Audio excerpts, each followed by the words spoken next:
Hello student, good morning. I am Professor Ashok Kumar Shukla, mathematician and statistician. I am director and owner of the Adarsh Education Center, Satya Niketan South Campus. This is my head office and I have also my branch office in the North Campus, GTV Nagar. यहाँ पर हम 2001 से coaching चला रहे हैं और Delhi university के student ही mostly हमने पढ़ाया है। तो दिल्ली यूनिवर्सिटी के लगभग हर कॉलेज के स्टूडेंट यहाँ पर पढ़ते हैं। ये कोचिंग इंस्टीट्यूशन केवल मैथमेटिक्स ऑनर्स, स्टैटिस्टिक्स ऑनर्स और इकोनॉमिक्स ऑनर्स के बच्चों के लिए है। मैथमेटिक्स ऑनर्स के सारे पेपर मैं पढ़ाता हूँ, स्टैटिस्टिक्स ऑनर्स के सारे पेपर मैं पढ़ाता हूँ, सेमेस्टर 1 से लेकर के लास्ट सेमेस्टर तक के। और ऐसा कोई कॉलेज नहीं बचा हुआ है जिस कॉलेज के स्टूडेंट हमारे यहाँ पर एडमिशन नहीं लेते हैं। तो आज मैं आप लोगों के सामने यहाँ जो क्लास ले रहा हूँ, स्टैटिस्टिक्स ऑनर्स फर्स्ट सेमेस्टर की क्लास ले रहा हूँ। मैं पूरा का पूरा इंट्रोडक्शन दूंगा क्योंकि नए बच्चे फर्स्ट सेमेस्टर में दिल्ली यूनिवर्सिटी में इनरोलमेंट होते हैं, जो इंडिया के कई जगहों पर छोटी जगहों से लेकर बड़ी जगहों तक से यहाँ एडमिशन लेते हैं। तो आप लोगों को 4 महीने टोटल मिलने हैं, जिसमें 3 कोर पेपर पढ़ने हैं और 4 एक्स्ट्रा अदर पेपर पढ़ने हैं। 7 पेपर पढ़ने हैं, 4 महीने के अंदर ही आपके पेपर होंगे। तो आप लोगों को डे ऑफ फर्स्ट से ही पढ़ाई करना है। 16 अगस्त से हमारे बैचेज स्टार्ट हो रहे हैं। हम एक वीडियो यहाँ पर आपको दे रहे हैं क्लास लेकर के, आप लोग देखिए, पढ़िए, पढ़ कर के देखिए। आपको अच्छा लगेगा तो हमारे मोबाइल पर हमें मैसेज करेंगे और हम आप लोगों को इनरोलमेंट करेंगे और फिर डेमो क्लासेस देंगे और आपको कंटिन्यू करेंगे। अब देखिए बच्चों, यहाँ पर थोड़ा सा मैं स्टैटिस्टिक्स ऑनर्स के बारे में थोड़ा सा 2 मिनट टाइम लेकर आपको बताऊँगा। Statistics honours first semester DU, यहाँ पर आपको 3 पेपर मिलेंगे, 3 पेपर्स मिलेंगे। Paper first, paper 2 and paper 3। ये 3 पेपर आपको पढ़ने हैं जो कि कोर पेपर होंगे। अब पेपर 3 जो होगा वो कैलकुलस होगा। पेपर फर्स्ट जो होगा तो वो उसमें क्या होगा, डिस्क्रिप्टिव स्टैटिस्टिक्स। मैं यहाँ लिख देता हूँ आपको, ये देखें। पहला होगा डिस्क्रिप्टिव स्टैट्स। नंबर 2 पे जो आएंगे इसमें introduction to probability, introduction to probability, तो यहाँ ये पढ़ेंगे। और नंबर 3 पे जो पेपर आएगा वो पेपर होगा कैलकुलस। ये 3 पेपर्स आपको पढ़ने हैं। तीनों पेपर की कोचिंग क्लास यहाँ पर होगी। आप लोग आएंगे, पढ़ेंगे, पढ़कर देखेंगे। आज मैं आप लोगों को अभी इस वीडियो में आपको इंट्रोडक्शन टू प्रोबेबिलिटी पढ़ाने जा रहा हूँ। कई बच्चे अभी आकर यहाँ नए आएंगे और प्रोबेबिलिटी की डेफिनेशन पूछी जाएगी तो जो स्कूल में पढ़ा हुआ है वही बताना शुरू कर देंगे कि probability of any event E = NE/NS, number of favourable outcomes upon total number of outcomes in sample space. तो थोड़ा यहाँ सावधान रहना है। जब भी आप हायर एजुकेशन में आते हैं, अंडर ग्रेजुएट क्लासेस में आते हैं, ख़ासतौर पर दिल्ली यूनिवर्सिटी हो या अदर यूनिवर्सिटी हो, तो यहाँ पर जो टर्मिनोलॉजी होती है हर टर्म्स के प्रॉपरली डिफाइन करना पड़ेगा। यहाँ पर आपको क्लासिकल डेफिनीशन नहीं पढ़नी है, एक्जोमेट्रिक डेफिनीशन पढ़नी है और सेट अप्रोचेज डेफिनीशन पढ़नी है। सारी चीज़ को सेट के फॉर्म में पढ़ना है।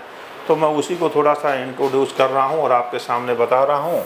कोशिश करिएगा, आप लोगों को बहुत ही बढ़िया समझ में आएगा। और अभी मैं आपको समझाने जा रहा हूँ।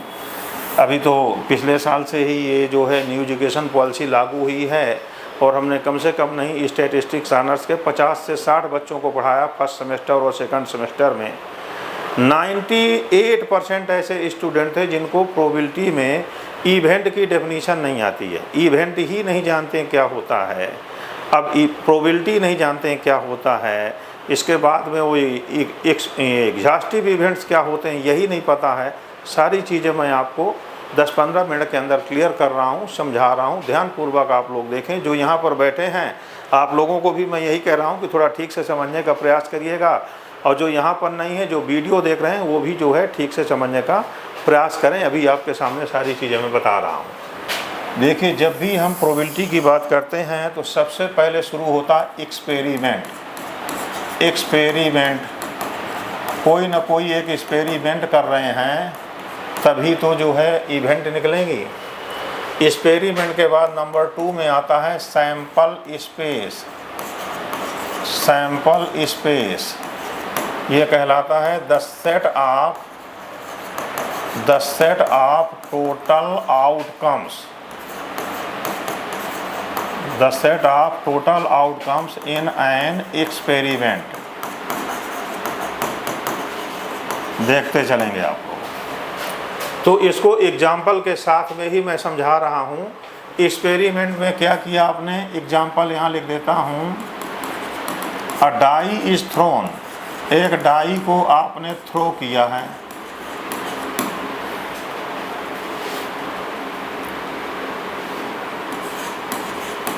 तो इसमें सैंपल स्पेस क्या बन गया है बच्चों, 1 2 3 4 5 6। एक फेयर डाई को थ्रो किया गया है, तो सैंपल स्पेस में जो आउटकम्स आएंगे 1 2 3 4 5 6 आ चुके हैं। इसके बाद देखिए, हम आपको डिफाइन करना चाह रहे हैं इवेंट। जब भी इवेंट पूछो तो बच्चे कहते हैं जो हम कर रहे हैं, जो आ रहा है, एरी गैरी ऐसे अपने मन गढ़ांत जो है डेफिनीशन बताते हैं। तो आपको मैं प्रॉपरली डिफाइन करके बता रहा हूँ। Any subset of sample space is called event. क्या डेफिनीशन लिखा है आपने, any subset of the sample space is called event. Event की ये डेफिनीशन है। Any subset of the sample space is called event. Suppose करिए हमारे पास यहाँ सैंपल स्पेस एस गिवन है, तो हम E1 डिफाइन करने जा रहे हैं। इवेंट 1 3 5। देख लीजिए, E1 जो है एस का सबसेट है। यहाँ पर ऑड नंबर आए हुए हैं, means odd occurrence in a die is event. यहाँ पर लिया है E1, और E2 को हमने ले लिया है 2 4 6। ये भी एक इवेंट है। तो any subset of sample space is called event. 11th class में आपने पढ़ा था कि how many subset of any set can be found. एक सेट के कितने सबसेट हो सकते हैं, उसके लिए आपने पावर सेट पढ़ा हुआ, वो भी मैं यहाँ समझा रहा हूँ। इफ है cardinality of any set A equal to N हो, तो पावर सेट होता है, जो सेट ऑफ ऑल सबसेट होता है उसको पावर सेट बोलते हैं। तो कार्डिनलिटी ऑफ पावर सेट में 2 पावर n एलिमेंट हो जाते हैं। कार्डिनलिटी का मतलब है नंबर ऑफ एलिमेंट से। यहाँ S में 1 2 3 4 5 6 एलिमेंट हैं। Here cardinality of S equal to 6 है। Therefore total number of events जो बनेंगे वो टोटल नंबर ऑफ सबसेट होंगे, जो कि 2 पावर 6 होंगे। इस प्रकार से हमने अभी इतनी जानकारी आपको बताया। नंबर 1 में बताया एक एक्सपेरिमेंट करेंगे। नंबर 2 में sample space any subset of, sample space को क्या बताया, the set of total outcomes in an experiment is called sample space. इसके बाद इवेंट डिफाइन किया गया है, any subset of sample space is called event. और इवेंट में हमने 2 एग्जाम्पल बताया, और ये बताया कि how many events can be found for any sample space. इसके बाद में हम आपको कुछ इवेंट के बारे में बताते हैं। आपको ये बताते हैं सबसे पहले कि एग्जॉस्टिव इवेंट्स क्या होते हैं। Exhaustive events, any two events are called exhaustive। if their union is equal to sample space. Any two or more events are called exhaustive events if their union is the sample space itself. दो या दो से ज़्यादा event का union करने पर यदि पूरा का पूरा सैंपल स्पेस आ जाए तब हम उन दोनों इवेंट को क्या बोलते हैं, एग्जॉस्टिव इवेंट्स बोलते हैं। यहाँ एग्जांपल देख लीजिए, हियर E1 यूनियन E2, यहाँ E1 और E2 आपके सामने लिखे हुए हैं, इनका यूनियन किया तो 1 2 3 4 5 6 आ गया जो कि सैंपल स्पेस बन गया।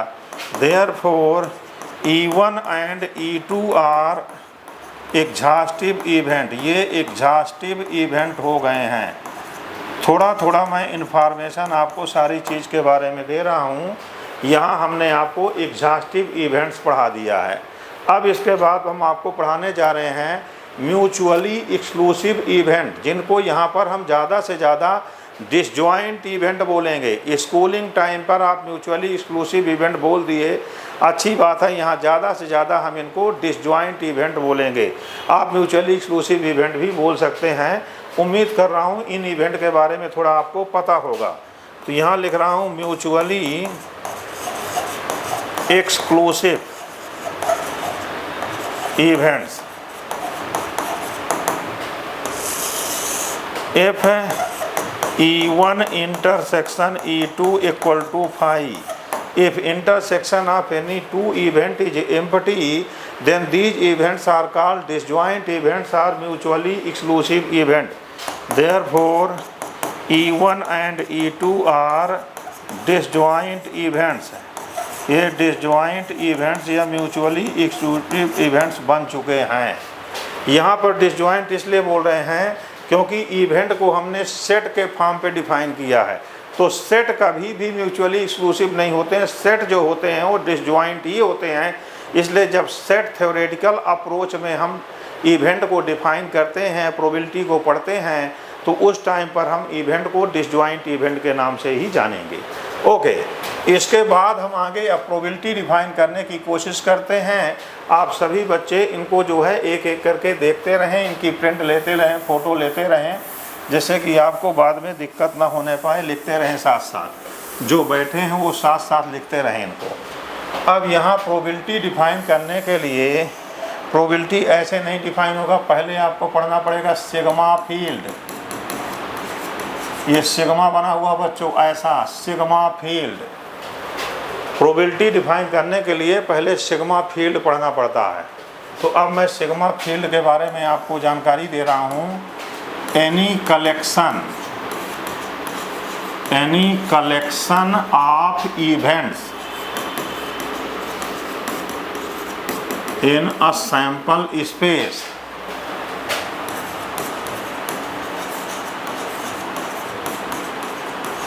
इज कॉल्ड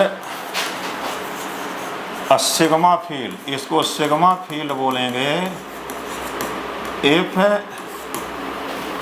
फॉलोइंग एग्जाम्स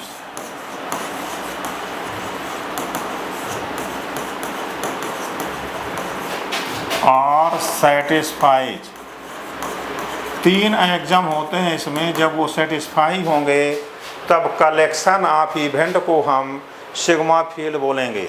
ध्यान से सुने, any collection of events in an experiment is called a sample space if following three exams are satisfied. यहाँ हमने नहीं बोला कि collection of all events, collection of events बोला गया है। तो इसमें ऐसा हो सकता है कलेक्शन ऑफ सम इवेंट्स हो जाए, और ऐसा भी हो सकता है कि कलेक्शन ऑफ ऑल इवेंट्स भी आ जाएं। कोई ज़रूरी नहीं है, कुछ इवेंट्स आ करके ही वो सिग्मा फील्ड बना देते हैं। जिसमें कौन कौन से थ्री एग्जाम्स होने चाहिए। नंबर 1, एग्जाम 1 होना चाहिए phi belonging to sigma field. Sigma field को बिग बी से डिनोट करते हैं। एनी कलेक्शन, यहाँ बिग बी लिख दिया जाए इसका, any collection big B of events in a sample space is called a sigma field. जब पहला एग्जाम आएगा phi belong to sigma field. Number 2, if E belong to sigma field then E complement is also belonging to sigma field.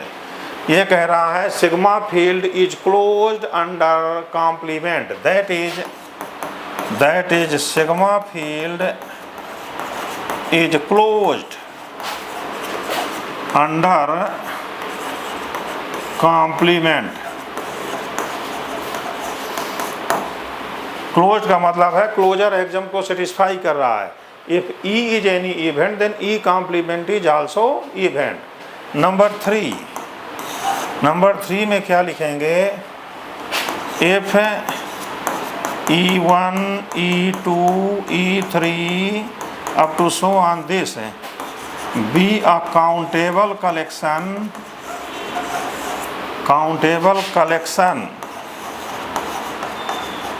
of events in sigma field, then their union,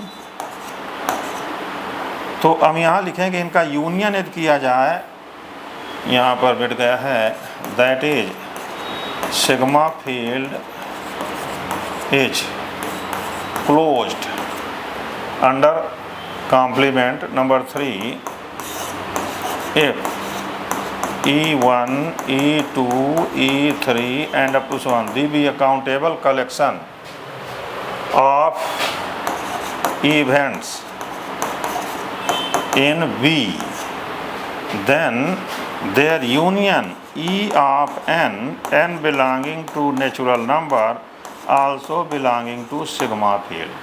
exam 3 क्या कहता है बच्चों कि sigma field is closed under countable union. यदि countable number of events हैं उनका union करोगे तब भी वो सिग्मा फील्ड में ही रहेंगे. तो इसको बोलते हैं that is sigma field is closed under countable union. Under countable union. Sigma field is closed under countable union. If these 3 axioms are satisfied in B, then B is known as a sigma field. अब यहाँ ये देखिए बच्चों कि 3 exam आए हुए हैं तो ये सिग्मा फील्ड बन गया. बट इन 3 से 2 एग्जाम और निकलने वाले हैं, उनको भी मैं एक एक करके आपको बता रहा हूँ.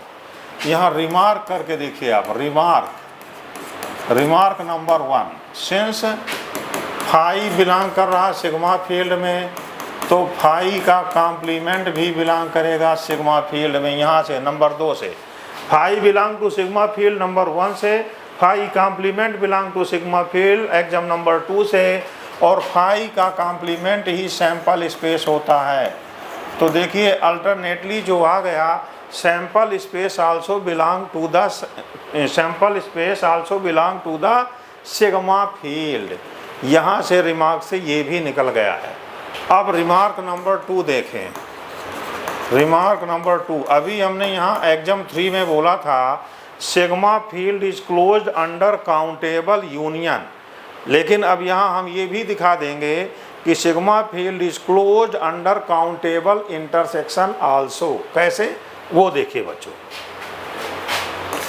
Late E1, E2, E3 up to so on, En and up to so on belonging to sigma field. Then by exam 2 से then E1 complement, E2 complement, E3 complement etc. they also belonging to sigma field by exam number 2 से. Now we will use exam number 3. Countable union of event is also belong to the sigma field, means union of En complement n belonging to natural number also belonging to sigma field by exam number 3 से. But यहाँ हम डिमार्गन law का use करने जा रहे हैं.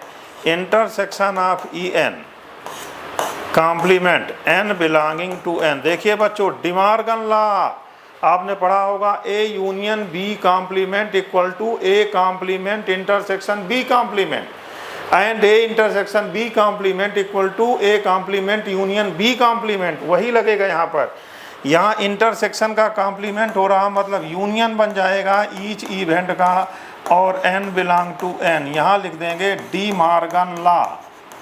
De Morgan law से हमने इसको लिख दिया है, देख लीजिए।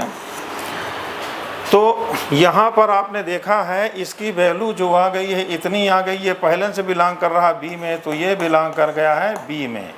Intersection of E n complement n belong to n also belong to the sigma field. Right side को रब कर रहा हूँ मैं क्योंकि थोड़ा और स्पेस की ज़रूरत पड़ रही है।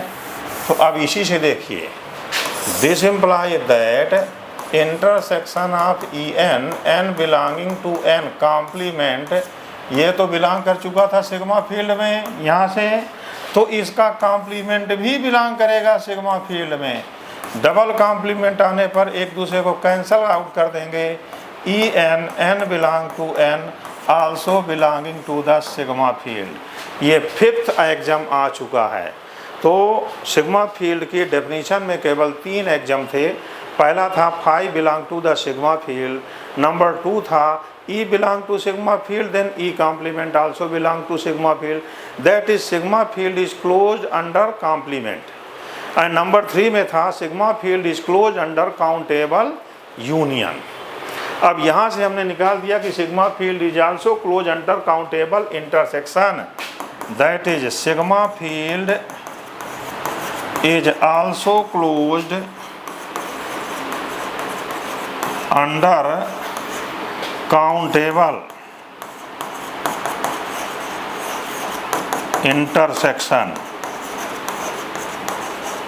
Sigma field is also close under countable intersection.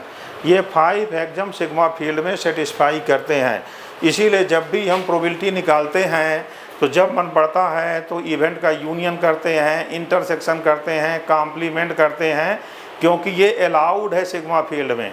और प्रोबेबिलिटी जो डेफिनीशन होगी सिग्मा फील्ड पर ही डिफाइन होगी, इसीलिए हम ये सब कर पाते हैं। अब मैं जल्दी से आप लोगों के सामने प्रोबेबिलिटी की डेफिनीशन को बता रहा हूँ, कैसे डिफाइन करेंगे प्रोबेबिलिटी को, तो उसको भी देखिए बच्चों।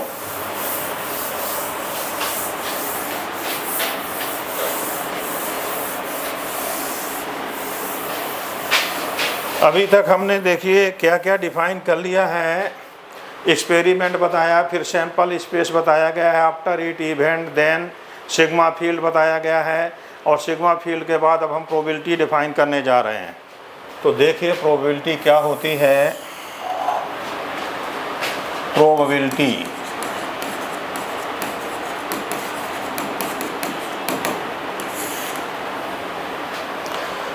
यहाँ जब आप करते हैं हायर स्टैटिस्टिक्स में या हायर मैथमेटिक्स में, तो ज़्यादा से ज़्यादा फंक्शन का यूज होता है, फंक्शन का यूज होता है। प्रोबेबिलिटी भी एक रियल वैल्यूड फंक्शन है, रैंडम वेरिएबल आएगा वो भी एक रियल वैल्यूड फंक्शन होगा। तो यहाँ फंक्शन को आप लोगों को अच्छी तरह से जानना है। और जब आते हैं हमारे पास स्टूडेंट पढ़ते हैं, हम पूछते हैं तो कहते हैं सर फंक्शन और रिलेशन हमारे स्कूलिंग में कट गया था। अरे वो कट गया था कि नहीं कट गया था इससे मतलब नहीं है। यदि वो कट गया और आपसे नहीं आ रहा है तो आपके कैरियर को कट कर देगा। इसलिए सबसे पहले जो भी यूजफुल थिंग है उनको अच्छी तरह से आपको जानना है, एक्स्ट्रा एफर्ट लगाने हैं और उनको आप समझने का प्रयास करिए। स्कूल में कट गया था इसका मतलब ये नहीं है कि वो भविष्य में कट गया है या कि कैरियर में कट गया है, आपको उसे पढ़ना है। मैं यहाँ समझा रहा हूँ प्रोबेबिलिटी के डेफिनेशन क्या है। Probability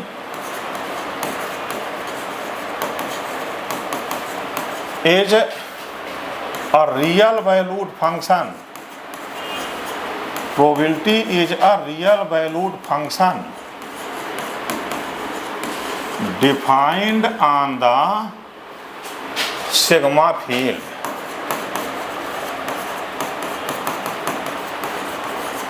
This satisfies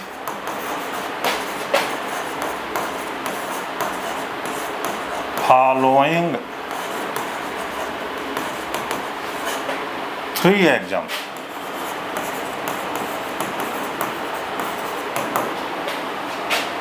Number 1, probability of any event is always non-negative for all E belonging to sigma field. E belong to sigma field means E is an event. Probability of every event is greater or equal to 0. इसको बोलते हैं non negativity. Non negativity ये पहला exam होता है probability का। Number 2, probability of sample space is always 1 है। Probability जब सैंपल स्पेस की निकालेंगे तो 1 आएगा। Sample space is also an event, ये भी एक इवेंट होता है और सिग्मा फील्ड में बिलोंग करता भी हमने आपको पढ़ाया था। Number 3, if E1, E2, E3 up to so on be a collection of disjoint events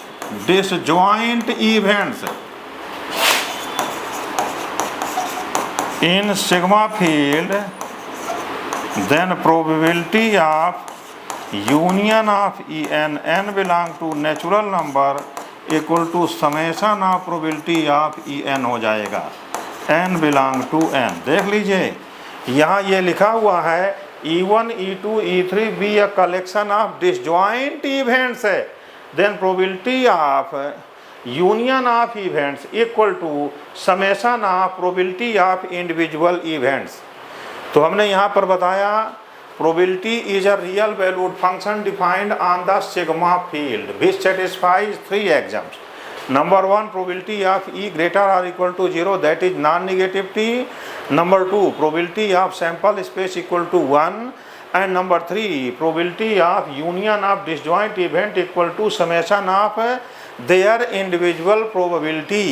तो ये probability की definition है बच्चों, इतना हमने आपको बता दिया है। अभी तक हम जो यूज कर रहे थे तो हम डिजिटल बोर्ड यूज नहीं कर रहे थे, केवल वाइट बोर्ड में पढ़ा रहे थे बच्चों को और लैपटॉप से पढ़ा रहे थे। अब हम जो है यहाँ पर स्मार्ट बोर्ड का यूज कर रहे हैं। ज़्यादा से ज़्यादा बच्चे हमसे जुड़ सकते हैं। कुछ स्टैटिस्टिशियन हैं जो कि पढ़ाते हैं और बच्चों को डराते हैं, कहते हैं कि प्रोबेबिलिटी जब पढ़ेंगे बच्चों, स्टैटिस्टिक्स ऑनर्स पढ़ेंगे तो कैलकुलस आएगा, पक्का आएगा, रियल एनालिसिस आएगा, पक्का आएगा। और इसके बाद बोलते हैं कि यहाँ जो भी कैलकुलस पढ़ना है वो मैथ का नहीं पढ़ना है, यहाँ स्टैटिस्टिकल अप्रोच में पढ़ना है। अरे हमने कहा भैया a + b का स्क्वायर a² + b² + 2ab होता है मैथमेटिक्स में, तो क्या स्टैटिस्टिक्स में कुछ और हो जाएगा? कहते नहीं सर ये तो यही होता है। Differential of sine x is cos x होता है मैथमेटिक्स में, तो क्या स्टैटिस्टिक्स में साइन एक्स का डिफरेंशिएशन tan x हो जाएगा? नहीं सर ऐसा नहीं होता है। तो डरने की ज़रूरत नहीं है, यहाँ डराने वाले बहुत आएंगे, डिफरेंट वे से आपको प्रभावित करने की कोशिश करेंगे, बट कोई डरने की ज़रूरत नहीं है। मैं आपको वेरी सिंपल वे पे आपको पढ़ाऊँगा। सिंपल टू सिंपल प्रोसेस होता है जिससे कि एवरी बच्चे बहुत अच्छे ढंग से पढ़ पाएंगे और समझ पाएंगे। आप लोग हमारे वीडियो को देखिए, पढ़िए, पढ़ करके पसंद करिए और हमारे कांटेक्ट नंबर पर हमें मैसेज करिए। हम आप लोगों को ज्वाइन करवाते हैं, बढ़िया से बढ़िया पढ़ा करके आपको एक अच्छा से अच्छा स्टैटिस्टिशियन बनाकर नेशनल और इंटरनेशनल लेवल के लिए आपको हम तैयार करेंगे। ओके बच्चों, आज के लेक्चर के लिए इतना ही। Thank you.